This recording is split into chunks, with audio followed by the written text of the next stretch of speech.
E agora o debate do dia com Denise Campos de Toledo. E nós vamos falar sobre as contas públicas, ajuste fiscal, a atual conjuntura econômica. Eu converso aqui com os dois economistas, Pedro Paulo Silveira, da Nova Futura Investimentos, e vamos conversar também com o Nelson Marconi, que é professor da Fundação Getúlio Vargas. Boa noite. Boa noite, Denise. Boa noite. Bom, vamos falar de contas públicas num contexto em que a gente percebe que o mercado, por exemplo, está ansioso por mais resultados. A gente teve a reforma da Previdência, era uma grande barreira, sem isso ficaria muito pior a avaliação.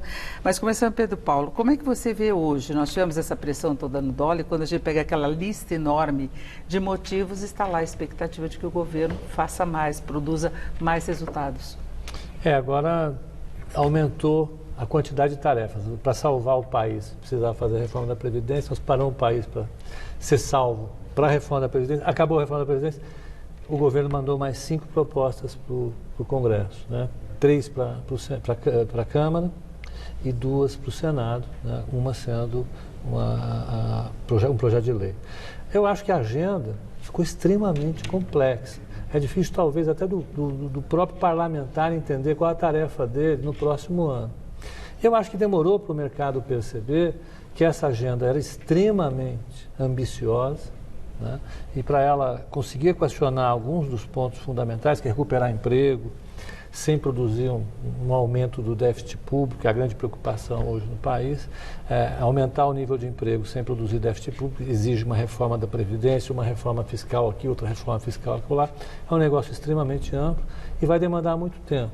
Então, eu tenho a impressão de que agora o mercado está atento para a necessidade disso ser feito, comprou a ideia de uma reforma como uma coisa muito importante para estabilizar a trajetória do déficit lá na frente, mas, por outro lado, tem algumas dúvidas sobre a viabilidade dessas reformas num Congresso que é cada vez mais complexo, para um governo que tem alguma dificuldade, para falar um pouco mais cautelosamente sobre isso, e negociar amplamente com o Congresso e ver uma agenda ainda mais ampla sendo aprovada. Não sustentou o próprio partido.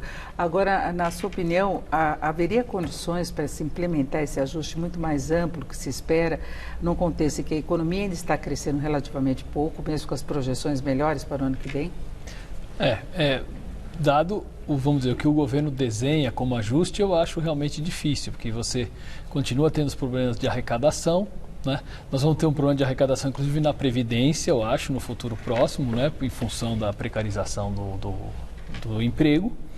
E o governo, ele está jogando, ele cortou muito a despesa com investimento, ele está jogando, continua jogando todas as possibilidades numa redução ou na venda de ativos, mas isso primeiro é uma coisa temporária, que não é que você está vendendo a sua casa para pagar o seu supermercado, acho que não está muito correto isso, e você vai continuar tendo muitos problemas ali, dificuldade de cortar outros gastos, que eu acho que alguns nem devem ser cortados, gastos sociais, tal, etc., devem ser preservados. O que o governo precisaria fazer é olhar e falar, olha, eu tenho que reduzir, na verdade, uma parte das isenções que hoje eu concedo. Ele está falando que vai reduzir isso até 2026, eu acho que isso está muito longe, precisa reduzir hoje. Né? Pelo menos uns 15% disso, né? Precisa pensar em tributar lucro de dividendos e precisa continuar no ajuste, digamos, do gasto corrente, esse sim, né? Cortando, fazendo um pente fino nas despesas. Aí ele consegue, mas se ele não for nessa linha, eu acho difícil conseguir melhorar a situação fiscal, a arrecadação não tem por onde aumentar e a despesa não tem por onde cortar tão mais também. Né? E nessas medidas, né, Pedro Paulo, a gente percebe aí que o governo colocou muitas coisas e algumas coisas têm uma resistência maior, como ele colocou, Nelson colocou da questão social, por exemplo, juntar os gastos de educação e saúde. Educação ficaria no segundo plano, porque a gente sabe que a saúde tem coisas emergenciais que exigem mais liberação de recursos. O Brasil tem convivido com epidemias que a gente não imaginava, por exemplo. Isso exige um gasto maior. Questão de o governo se comprometer com construção de escolas em locais mais pobres. Então, tem uma coisa social que talvez eles devessem cuidar melhor, até para evitar o tipo de manifestação que eles estão querendo antecipar que possa acontecer, não é? O debate sobre a questão social, as reformas e a democracia é uma coisa bastante ampla no mundo. Aqui no Brasil ela está um pouco atrasada, porque a nossa agenda é um pouco diferente, mas no mundo o que se discute de fato é o papel que as reformas tiveram no surgimento desses governos populistas ao redor do mundo, os problemas da imigração, a fragilização dos trabalhadores diante de crises fiscais mais importantes. O Raghuram Rajan, um cara super importante, um economista de Chicago, que discute bastante isso. E aqui a gente abandonou, de fato, essa agenda e está priorizando uma aposta que já foi feita em outros lugares, no sentido de priorizar o lado da oferta, né? Desburocratizar a economia, incentivar o investimento e apostar todas as fichas de que isso vai gerar um emprego. O melhor programa social que existe, na opinião do governo, é a geração de empregos. E gerando empregos, todos os problemas se resolvem. Como é que geram empregos? A ideia deles é cortar impostos, né? Incentivar a criação de emprego através dos cortes dos impostos sociais, da carga social que existe no próprio salário, né? Que é a coisa que vai deixar de financiar a Previdência, inclusive. Então, tudo isso é contraditório, tudo isso impõe custos para diversos segmentos da sociedade. Eu acho que essa equação é extremamente difícil de ser resolvida nesses próximos 2 anos, para dizer. E nós, a gente vê o próprio presidente Bolsonaro meio preocupado com essa questão também de reações que possam provocar. Um dos exemplos é a reforma administrativa, que até a Câmara está cobrando que eles encaminhem. Seria esse ajuste que o governo poderia fazer no orçamento, mas vai ter uma repercussão negativa e o funcionalismo é forte. Sim, exato. A reforma administrativa ela é uma coisa importante. Acho que também a gente deve deixar claro, né, que não é o servidor público não é o nosso inimigo de forma nenhuma, mas a gente tem que fazer uma reforma administrativa, flexibilizar a estabilidade para alguns cargos, tá certo? Controlar a questão da evolução dos salários, que a despesa com o pessoal é uma despesa grande do governo e ela tem um caráter que é relevante. Quer dizer, é importante, logicamente, você ter funcionários para realizar as atividades do governo, mas ao mesmo tempo você precisa também, né, gastar no social, precisa recuperar o investimento, tudo isso. Então a reforma administrativa é importante. O governo já está realmente recuando nessa medida, né? Parece. E isso que o Pedro estava falando de que ele está olhando muito para as condições de oferta, isso é verdade, quando na verdade nós temos um problema de demanda muito grande, né? As reformas ajudam, né, a melhorar, vamos dizer, o ambiente, assim, mas de toda forma, né, você pode acabar, inclusive, prejudicando a demanda se reduzir muito, se reduzir salários, esse tipo de coisa. No caso da reforma administrativa, eu acho que é importante o governo pensar num desenho melhor de gestão do Estado. Mas ele está com receio, de novo, tá certo? Quer dizer, ele tem receio para algumas coisas, para outras não tem tanto, né? Quer dizer, para tributar o salário-desemprego, que eu acho que é um absurdo, ele está lá. Mas para fazer a reforma administrativa, que tem muita coisa que é importante, ele recua. Então, qual que é o grupo que ele está com mais, vamos dizer, o que suporta ele, o que ele está querendo, digamos, em termos de apoio, né? Para que lado da população que ele está olhando mais? Esse eu acho que é um complicador do governo, aí, inclusive para ter uma ebulição, digamos, não uma ebulição social, mas que você pode ter um certo desconforto, digamos, do ponto de vista social, razoável, né? Pode falar. Não, é porque eu fico imaginando, eu trabalho no mercado financeiro, eu estou acostumado, eu sei que à medida em que as dúvidas, elas aumentam, inclusive na viabilidade dessas, sem discutir o mérito delas, eu não estou discutindo nenhum mérito de nenhuma das 5 medidas, das 5 propostas.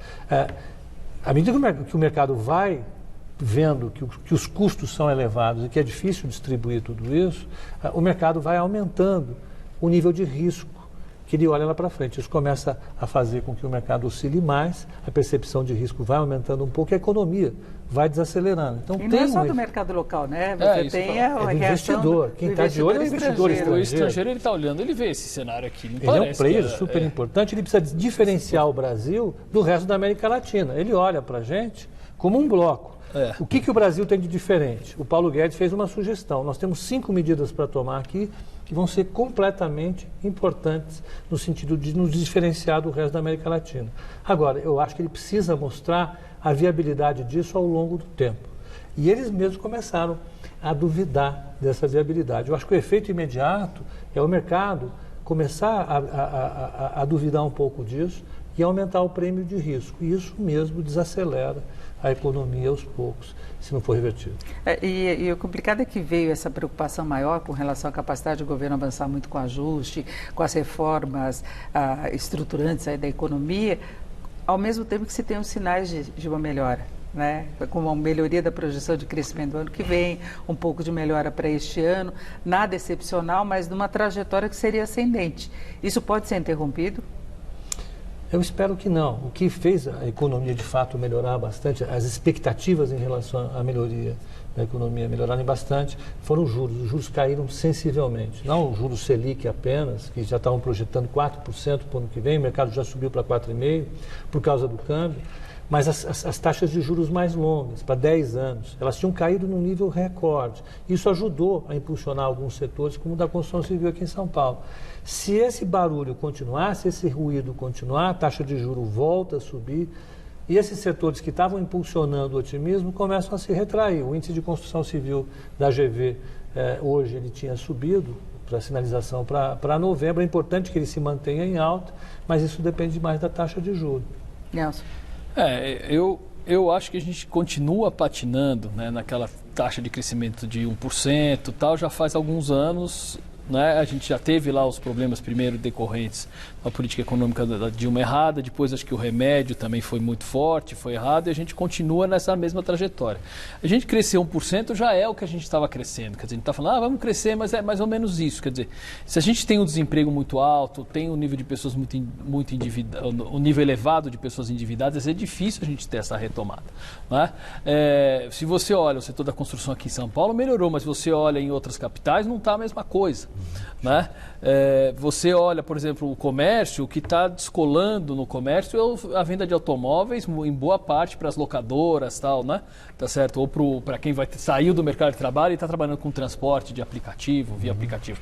Então, eu acho que a gente pode ficar nessa coisa, continuar patinando nesse 1 e pouco aí, que é o que a gente vai conseguir, mas uma retomada consistente, nesse cenário a gente não consegue, tem uma insuficiência de demanda muito grande. O governo precisa ter espaço para fazer investimento e ele precisa ampliar as concessões, as duas coisas ao mesmo tempo. É a única solução que eu vejo para a gente sair de forma consistente da crise hoje. O setor privado olha para frente e não tem perspectiva de...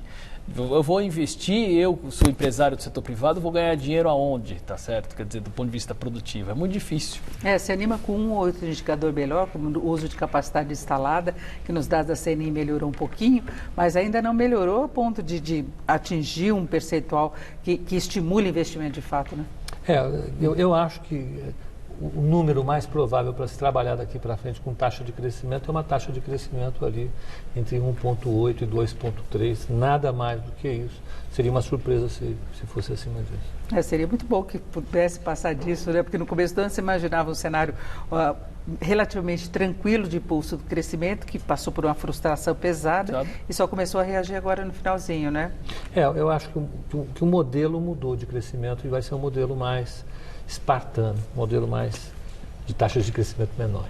Certo, conversamos aqui com o Pedro Paulo Silveira, economista da Nova Futura Investimentos, e o Nelson Marconi, economista também, professor da Fundação Getúlio Vargas. Muito obrigada aos dois. Obrigado a você. Uma boa noite, Laerte, Luciana. Boa noite.